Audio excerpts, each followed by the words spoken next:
Una vez que hemos visto las premisas básicas de la teoría de estrés de tejidos, sus fundamentos y sus principios básicos de actuación, y una vez que hemos entendido el concepto de fuerzas internas y externas y el equilibrio que éstas producen cuando nosotros hacemos condiciones de carga y carrera y actividad deportiva, podemos dar un paso adelante en lo que sería el estrés de tejidos.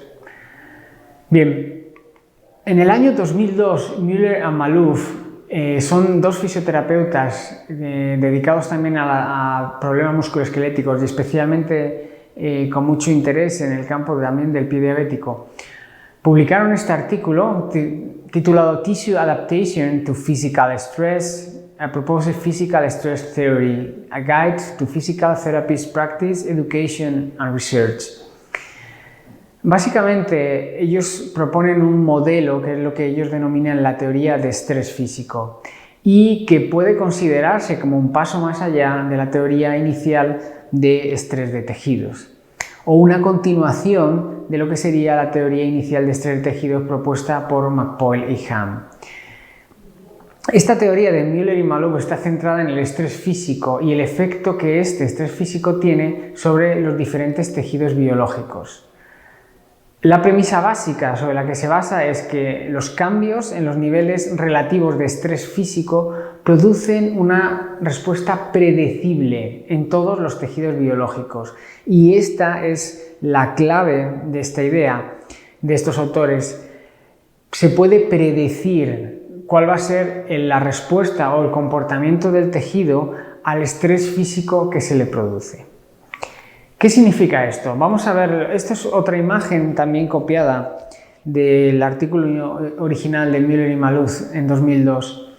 Tenemos una gráfica en la que en el eje de la izquierda hemos puesto el nivel de estrés físico, ¿vale? O lo que podríamos denominar lo que McPoyle y Hahn pusieron como carga o load o estrés, digamos. El tejido va a reaccionar de una forma determinada a la cantidad de estrés que nosotros le demos y es lo que ellos denominaron niveles de adaptación o ventanas de adaptación y son estas que vemos aquí. Básicamente son 4. Sería la más baja, cuando hay un estrés físico bajo o nulo, sería lo que nosotros denominaríamos atrofia o una disminución de la tolerancia. Según el nivel de estrés físico aumenta, entraríamos en la ventana de adaptación de mantenimiento. El tejido biológico ni mejora ni empeora, se mantiene, porque se le da un estrés físico adecuado. Cuando aumentamos el nivel de estrés físico y vamos aumentándolo, el tejido biológico responde como un aumento de tolerancia o lo que se conoce como una hipertrofia. Es decir, según vamos aumentando la carga y la carga va siendo mayor, el tejido va hipertrofiándose y cuando esta carga ya es excesiva lo que se produce es una lesión del tejido.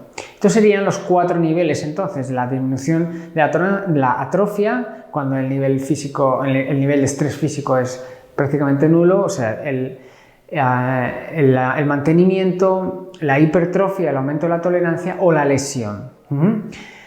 Los 2 niveles superiores e inferiores siguientes serían, digamos, la muerte del tejido por una pérdida de adaptación, ya sea por una ausencia absoluta de estrés físico o una aplicación masiva de estrés físico, el tejido moriría, ¿vale? Pero entre medias tenemos una respuesta biológica del tejido que es predecible y nosotros podemos predecirla. Si aplicamos esto a la curva de McPoyle y Hahn respecto al estrés físico, al artículo que ellos publicaron, a la curva de estrés de formación que ellos publicaron en el tejido conectivo, lo que viene a decir es que este umbral amarillo sería la atrofia, es decir, si nosotros nos mantenemos en esa cantidad de carga al tejido, el tejido se atrofia. El verde significaría el mantenimiento, es decir, el tejido le damos un estrés físico adecuado como para que el tejido se mantenga, ni mejore ni empeore. El azul sería cuando hay mejoría o incremento del estrés físico, una hipertrofia del tejido, y el rojo sería cuando el tejido rompe, sería en esta zona aquí. Es importante entender también que estos niveles de adaptación son diferentes en cada sujeto, es decir, el nivel de rotura o el nivel de estrés físico en el que un tejido puede romper no es el mismo en un individuo que en otro, en el que pueden empezar a intervenir factores como la genética, la hidratación del paciente y otros factores que hábitos hereditarios, etc. Bueno, cosas que varían, que prácticamente fuera imposible predecir un nivel de rotura en un sujeto determinado, ya que puede ser variable de unos sujetos a otros. Muy bien. ¿Qué es lo más interesante de esta teoría y lo que es muy aplicable a nosotros? Es que estos niveles de estrés físico cambian y se modifican, y este gráfico que hemos puesto no es estático.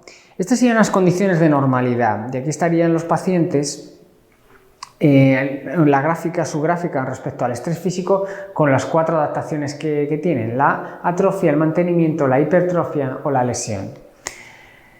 Puede ser que tengamos una disminución de los umbrales de respuesta, es decir, si el paciente se pasa una temporada relativamente larga sin actividad física o una disminución de la actividad física, estos niveles disminuyen.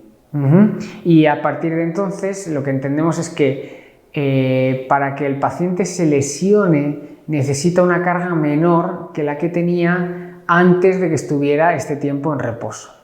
Bien, el confinamiento que hemos sufrido con la enfermedad de la COVID-19 es un buen ejemplo de esto. Muchos pacientes han estado en un periodo de reposo durante 2 meses o 3 meses en los que la actividad física o el nivel de actividad física de sus tejidos ha sido nulo o prácticamente muy escaso.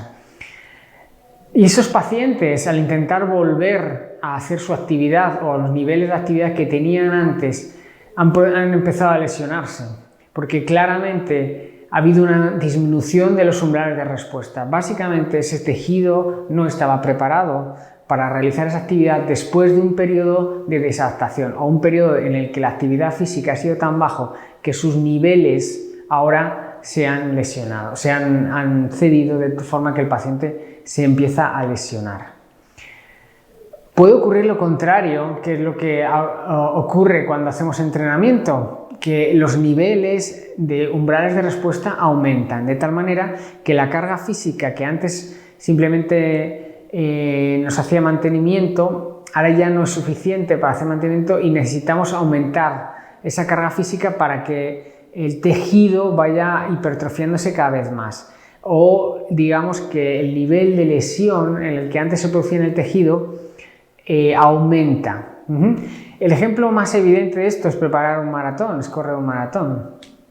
Yo soy corredor, he corrido 14 maratones de ruta y el entrenamiento del maratón básicamente lo que consigue es aumentar estos umbrales de respuesta. Es decir, un paciente que nunca ha corrido, nunca ha hecho deporte, si quiere correr un maratón 42 kilómetros seguidos sin ningún tipo de preparación, probablemente no lo consiga, probablemente se lesione. Sus tendones, quizás su hueso, sus ligamentos sufran algún tipo de lesión.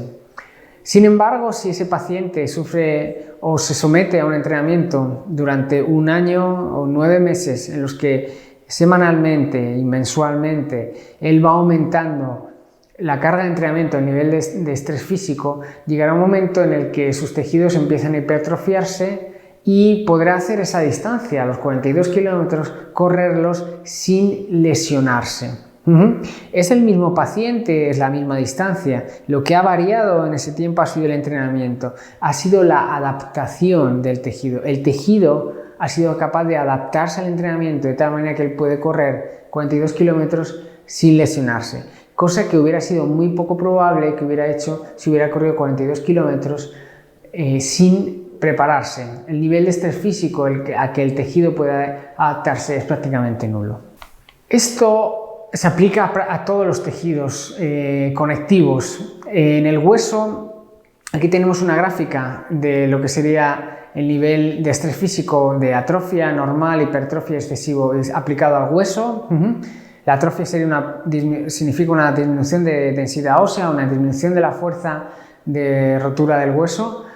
Esto es lo que vemos que ocurre en astronautas o gente que está en gravedad cero, en la que el nivel de estrés físico es tan bajo que el hueso pierde o se atrofia o pierde capacidad de adaptación.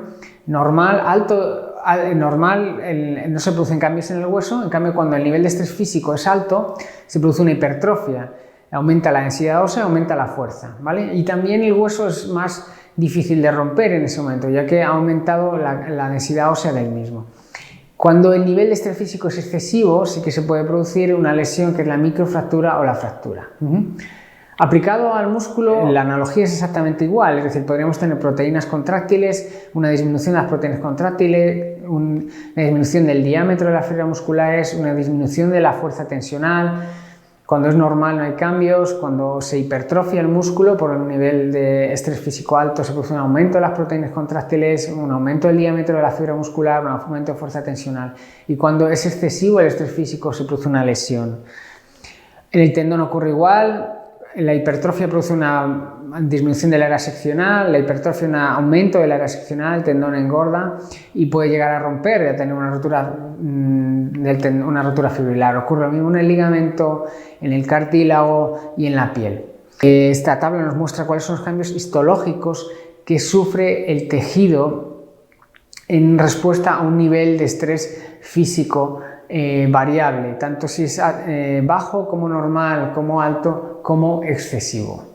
Esto tiene mucha importancia en el tratamiento de las lesiones, no solo a la hora de predecir las lesiones que van a ocurrir o a la hora de que entendamos por qué se producen las lesiones, sino también a la hora de predecir cuál sería el tratamiento adecuado. ¿Por qué? Una vez que el tejido se lesiona, y esto es uno de los aspectos más importantes de la teoría de Maloof y Müller, lo que implica es que se produce una lesión en el tejido, es decir, hay una micro rotura, ¿no? Pasamos de la zona elástica, como explicaba McPoyle y Hunt, a la zona plástica y se produce una lesión que puede ser una fractura de estrés, pues una lesión en la placa flexora, pues una lesión en la fascia plantar, en el cartílago, en una ulceración en la piel. Bien, se ha lesionado el tejido. Bien, digamos que una vez que esto ocurre, la siguiente zona de microfractura es mucho menor. Es decir, ahora partimos de un tejido que tiene lesión. Entonces, este tejido que está lesionado, su nivel de estrés o de adaptación al estrés baja de forma radical. De tal manera que si esto era lo que ocurría antes de lesionarse, una vez que se ha lesionado el paciente, un tejido lesionado, lo que ocurre es esto. Y un nivel medio que antes suponía un nivel medio de estrés, supone ahora una lesión. Es decir, el tejido ha quedado lesionado y para recuperarlo necesitamos reducir drásticamente el nivel de estrés físico. Solo así podremos recuperarlo. Si los pacientes, después de una lesión en un tendón de Aquiles, intentan tener una carga normal, o que ellos consideran normal o habitual, que ellos hacían antes de lesionarse, probablemente lo único que se consiga sea cronificar la lesión, mantenerse en una zona de estrés continuo y permanente, ya que es necesario que entendamos que a partir de ahora el nivel de estrés físico que tiene el tejido ha disminuido gradualmente. Para llegar a este tiempo necesitamos una rehabilitación y un proceso de disminución del estrés. Esto es lo que nosotros hacemos con el uso de plantillas, hacemos con el uso de férulas, de botas, de tratamientos físicos, disminución de la carga, etc. Y es importante que entendamos, es que expliquemos a los pacientes que ellos volverán a tener un nivel de respuesta normal y podrán volver a correr o a hacer su actividad física como hacían antes, pero eso lleva un tiempo y es necesario que pasen por ese tiempo. Es decir, es necesario que el tejido vaya poco a poco absorbiendo esa cantidad de carga, y cuando hay una lesión previa, eso es complicado de conseguir de forma rápida. Digamos que esta sería la zona de fractura. Ahora, después de la lesión, nos encontramos en esta zona más proximal, volveremos a tener esta zona de lesión y esto volverá a ocurrir, pero tarda un tiempo en producirse. Probablemente, y en mi experiencia clínica, esto es lo más difícil de explicar a los pacientes y lo más difícil que necesitan entender, es que volverán a correr volverán a tener el kilometraje que tenían antes, pero necesitan un tiempo para que eso ocurra, no es inmediato y es básicamente es un concepto muy básico, pero muy difícil de entender para la mayoría de los pacientes, incluso para muchos de nosotros como profesionales.